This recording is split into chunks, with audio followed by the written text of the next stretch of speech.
Hi, this is Brian, and today we're going to show you how to install the BimmerTech rearview camera MMI on an E90 335i. Before working on any electrical components in your car, always be sure to disconnect the negative battery terminal with a 10mm socket.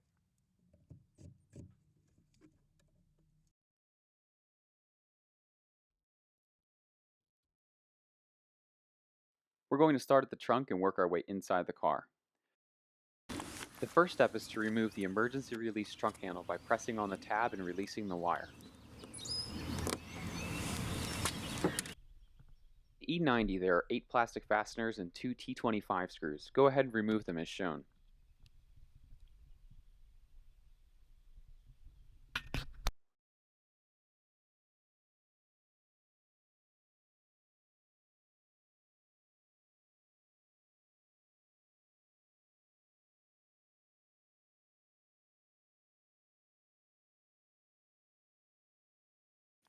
Next, remove the plastic cover to gain access to the trunk handle.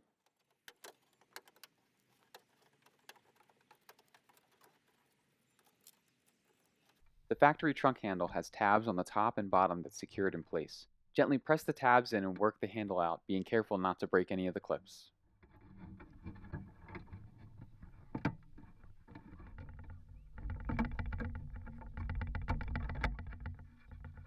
Once the new handle has been removed, gently unclip the connection and plug in the new handle.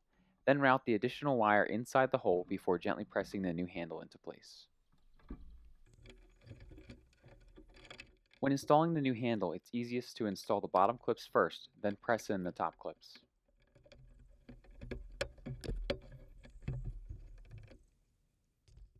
For added security, you can heat shrink or electrical tape the trunk handle connection.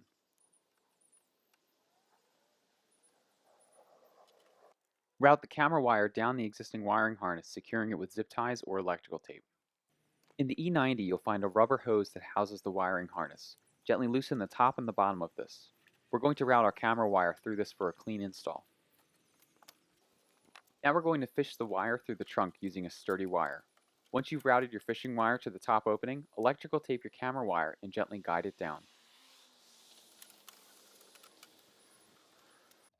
Back in the trunk, we're going to remove the 4 plastic fasteners that hold the trunk liner in place with our BimmerTech trim tool. Once these are removed, gently pull the liner down. Next, take your extension cable and gently feed the camera connection upward. This needs to be routed where we removed the rubber hose earlier. Back outside, fish your sturdy wire gently through the rubber hose, being careful not to damage any of the wires. Once it's all the way through, tape the camera extension wire to this and gently pull it through.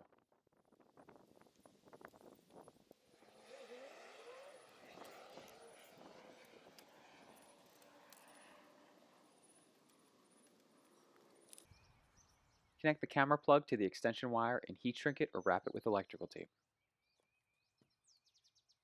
Once it's secure, reinstall the rubber hose.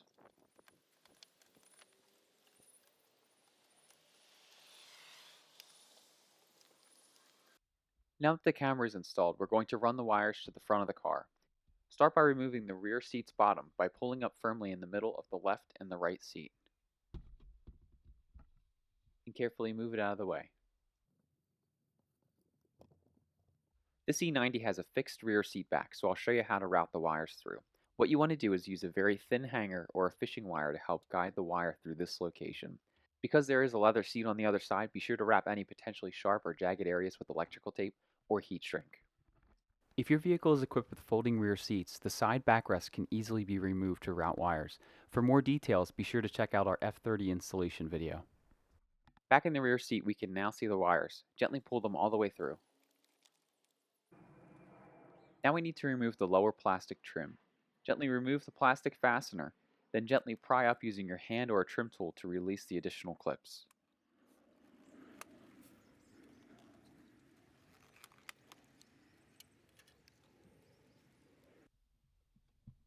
Remove the seatbelt cover trim by releasing the clip on the lower right and left. Once the clips are released, slide this piece down to remove.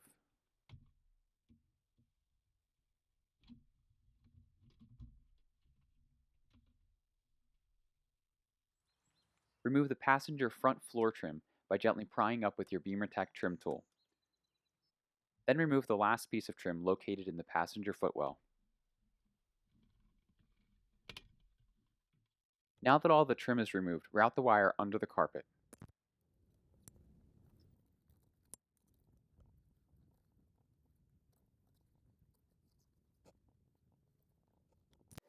At this point, we need to remove the glove box. Start by removing the small, thin piece of trim that surrounds the cup holders by using a BimmerTech trim tool. This piece is very thin, so be careful not to break it. Once this is removed, go ahead and remove the two Phillips head screws that hold each cup holder on, and then slide the cup holders out.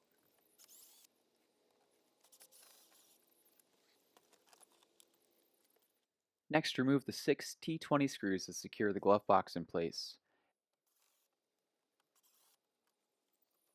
4 of the T20 screws are located at the top, then there's one at the left and one at the right hand side. Lastly, remove the 2 T20 screws that hold the lower trim in place.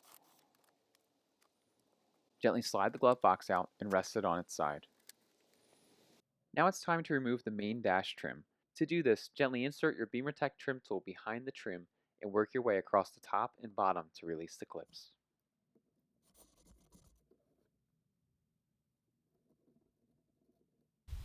Unplug your start-stop button, then disconnect the two other connections located behind the hazard button.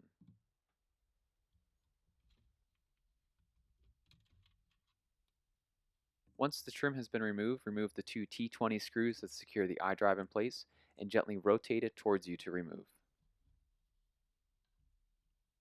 Remove the video cable and the other connection from the iDrive.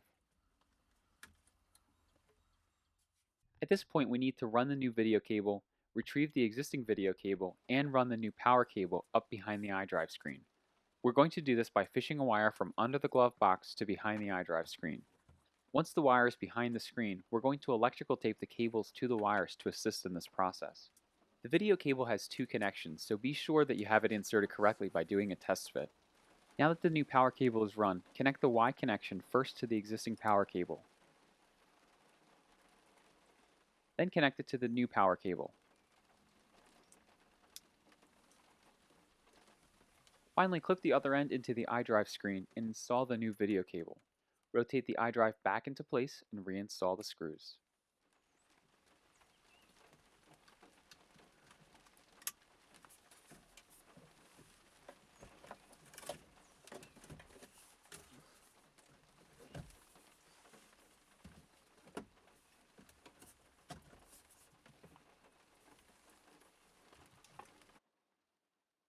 The next step is to install the multimedia interface. Before we can set this up, make sure that the dip switches are set to the correct position per the instructions you received.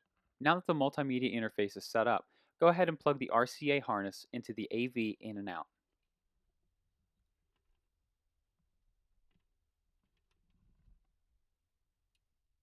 Next, find the RCA labeled rear C. Then plug the yellow RCA from your camera's extension cable in here.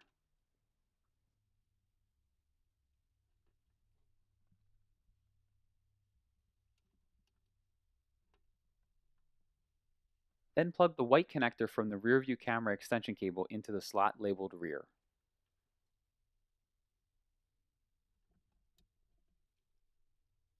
Following that, plug in your new power cable that stems from the Y connection behind the iDrive screen. Plug your new video cable into the slot labeled LCD out. Run your mode selection switch to your desired location and plug it into the slot labeled mode. The IR cable is next. This is the receiver for your remote. Run this cable to your desired location, being sure that the bulb of the receiver will be in direct sight of your remote. Plug this into the slot labeled IR. Finally, plug in your existing video cable into the LCD in slot and secure the multimedia interface in your desired location. Here's a diagram to show how the video cables are routed. The existing video cable that was disconnected from the iDrive screen plugs into the section labeled LCD in on the multimedia interface. The new video cable is then connected to the iDrive screen and then into the section on the multimedia interface labeled LCD out. Here's an example of a mounting location that still leaves room for potential add-ons such as a smart view. At this point, the installation is complete. Replace all of the removed trim in the reverse order. Thanks again for watching and let us know if you have any questions.